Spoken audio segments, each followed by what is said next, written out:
વાવ તાલુકાના બાલુત્રી ગામમાં પાણી ભરાવ સામે આક્રોશ. પૂર્વ સરપંચ રૂપસિંહભાઈ પટેલનો અન્ય ત્યાગ.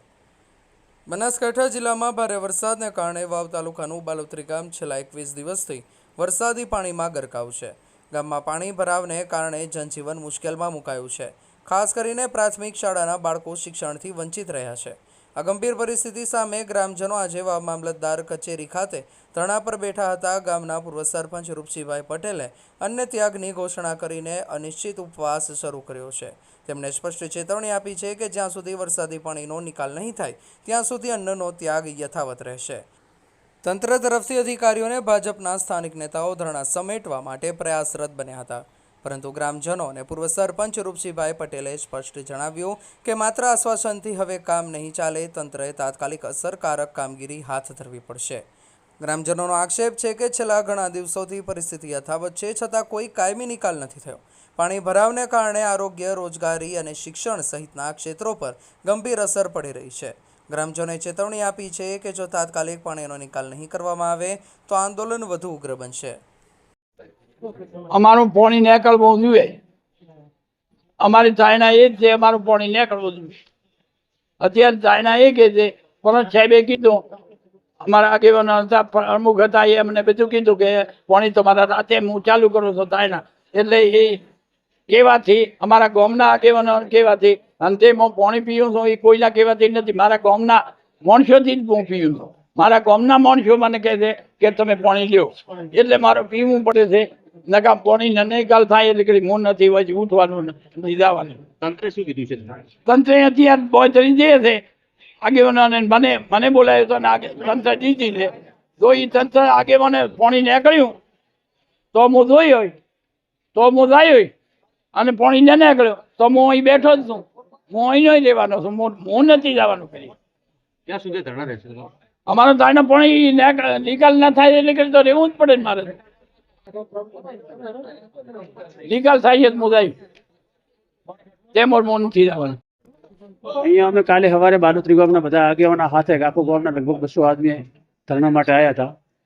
આજ સવારના પ્રજ સાહેબ આવ્યા હતા, હોય કે ડીવાયસપી સાહેબ આવ્યા હતા. એ લોકોએ મને બોલાવ્યા, 5 આગેવાનોને બોલાવીને મને અહીંયા ધરણા આલી છે કે તમને હોજ સુધી તમારું પાણી તંત્ર દ્વારા ગમે તે રીતે કાઢી આલશે અને સારી કરીને કાઢી આલશે. એટલે અમારા જે વડીલ ભાઈ કે અમારા રૂપસીભાઈ થઈ ધરણામાંથી પોતે પાણી બંધ કર્યું હતું. એ અમારા ગામના આગેવાનો અને ગામના બધા માણસોને કહેવાથી કીધું પાણી તમે લ્યો, પોતે થોડી તકલીફ છે સુગરની, એટલે પાણી અત્યારે અમે પાવો છો. પોતે કીધું છે કે જ્યાં સુધી પાણી નહીં નીકળે તો સુધી ખાવા નહીં કીધું. બરાબર છે, અંદર જઈને બેહો, પોતાનો બાકીના અમે બાકીના માણસો ત્યાં નીકળી જવા. સાહેબે એમાં કીધું છે, વિશ્વાસ છે અમારા ગામને પાણી અમે કાઢી આલશે. બરોબર, એટલે અમારે તકલીફ હતી એટલે અમે આવ્યા હતા. શાળા બંધ હતી, દવાખાનું બંધ હતું, હેડવાનું મારે કુશોઈગઢ બંધ છે, રોગશાળો ફાટી નીકળ્યો છે. આટલી બધી તકલીફ હતી. ક્ષેત્રમાંથી કોઈ આબાને માર્ગ નથી, દૂધ ભરાવા માણસ ડેરી બંધ, એટલે તકલીફ હતી. એના માટે આવ્યા હતા. સાહેબને તંત્રે અત્યારે અમારે સહકાર આપ્યો છે. અને પ્રજ સાહેબે કીધું કે અહીંયા ધરણા લીધે 100% તમે હોજે વિટાજીને ચાલુ કરીને પાણી કાઢી દઈશ. એટલે તંત્રનો પણ ખૂબ ખૂબ આભાર. અને અમે બધા અત્યારે પોતાને પાણીના પારણા કરાવો છો, પાણી પાઈને પોતાને પછી અંદર બેહાડશો, 10 કને રહેશે. અને હોજે ફેરી અમારે પાણી નહીં નીકળે તો અમે આવતા રહેશે, નીકળશે તો પોતાનું કરી લઈ જશે. અમારો સાહેબે આટલી અમારી અહીંયા ધરણા લઈશ. બીજું કોઈ પૂછવું હોય તો પૂછો. હા, પણ તદી અમારે થોડી ભૂલ થઈ હતી. પછી ભૂલ થઈ હતી કે અમે તમને બતાવવા આવશે ચોથે બંધા નાના, એમાં પછી અમારે એકબીજા ન જવડાવવાનું ન મેળાવ્યો. એટલે એમાં તંત્ર તો આવ્યું હતું, બંધા થોડો જેસીબી હાથે આવ્યા હતા. પણ અહીંયા પછી કોકનું ખેતર પડતું, ખેતરમાં કોઈ અત્યારે એકબીજા નથી, અમારે એકબીજાને ઘર દેવું છે. હા, ધરણા અમે સમેટેલું છે. અમે હા, અત્યારે મારા બીજા બધા વર્ષોથી બહાર ઘર જતા રહેશે. કોઈ પહોંચના રહેશે મારા રૂપસી પાસે, બીજા પહોંચના રહેશે. પોતાના અંદર ઓફિસમાં સાહેબે બેહાડવાનું કીધું છે. અત્યારે પાણી પાણી પારણા અમને સાહેબ કરાવવાના છે. ગામના કેવાથી પારણા કરે છે. બરાબર, બાકી પાણી નહીં નીકળે તો અમે ફેરી બધા આવશે, પોતે વહી રહીશું.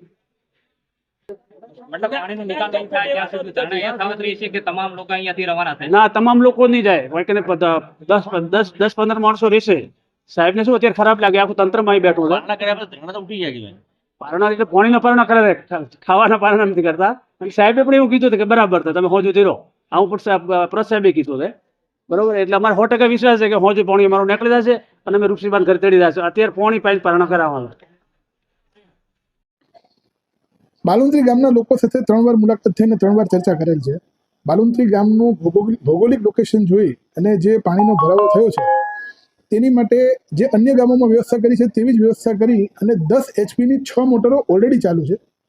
ટૂંકમાં ગંભીરતા અને એ લોકોની રજૂઆત જોતા વધુ એક નવો સ્ટ્રક્ચર ઊભું કરી જેમાં ડીપી મૂકી અને બીજા હજી 6 પાઇપો 10 HPના નવા ચાલુ કરવાના છે, જે અત્યારે થઈ ગયા છે.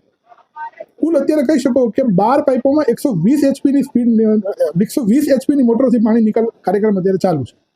વધુમાં ગામમાં જ્યારે લોકોએ રજૂઆત કરી ત્યારે 2 વાર જેસીબી લઈ અને જે પાળા તોડવાનું અને પાણીના નિકાલના રસ્તાઓ કરવાના હતા તે કરેલા છે. તે ઉપરાંત આજે પણ સાંજે હિટાચી મશીન લાવી અને જે ટ્રેન્ચ બનાવવાનું એ લોકો કહી રહ્યા છે તેનો પણ એક પ્રયત્ન કરવામાં આવનાર છે. આમ સરકાર તરફથી પાણી નિકાલ માટે સૌથી વધારે 120 HPની મોટરો અને અન્ય સાધનોથી જેટલું બને એટલું ત્વરિત પાણી નિકાલ કરવાનું આયોજન થઈ રહ્યું છે. પણ જ્યાં સુધી ઉપરવાસમાંથી પાણીનો ફ્લો ચાલુ રહેશે ત્યાં સુધી થોડીક મુશ્કેલી રહેશે. બાકી આ પ્રોબ્લેમ ટૂંક સમયમાં સોલ્વ થઈ જશે. બીજા કોઈ તાલુકાના ગામોમાં પાણી છે ખરું? અત્યારે આપણે આ બાલુંદ્રીનો પ્રશ્ન ચાલે છે તેની વાત કરી લીધી. અન્ય બીજો પ્રશ્ન હશે ત્યારે આપણે અલગ રીતે જોઈ લઈશું. આભાર.